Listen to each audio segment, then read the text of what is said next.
In 1972, we had 179,000 human beings in jail in this country. Today it's 2.3 million, and 70% of them are black African Americans.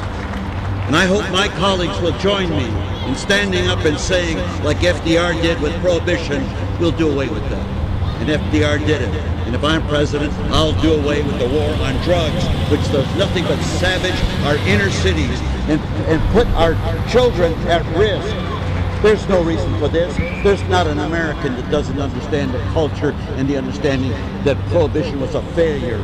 And so we repeat it again, like we repeated Iraq after we had the failure of Vietnam.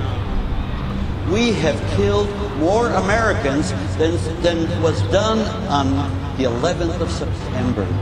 Osama bin Laden must have been rolling in his blankets how happy he was over our invading Iraq. We're talking about a problem.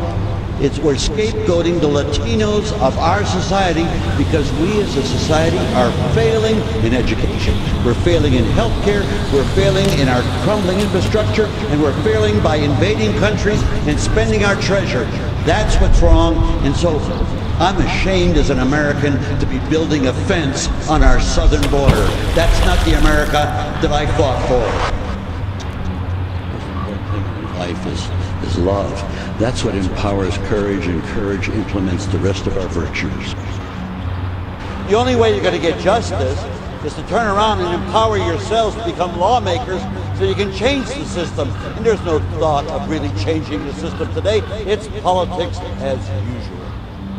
When will we learn? When will we learn that the issue of drugs is a public health issue? Addiction is a public health issue, not a criminal issue where we throw people in jail and criminalize them to no advancement to the people. And if there's one group of people in this country that needs to face up to that problem, and we had to face up to it, and that is the African American community. It's a set-up question. Our soldiers died in Vietnam in vain. You can now, John, go to Hanoi and get a Baskin-Robbins ice cream cone. That's what you can do. And now we have most favored nation trade. What did all these people die for?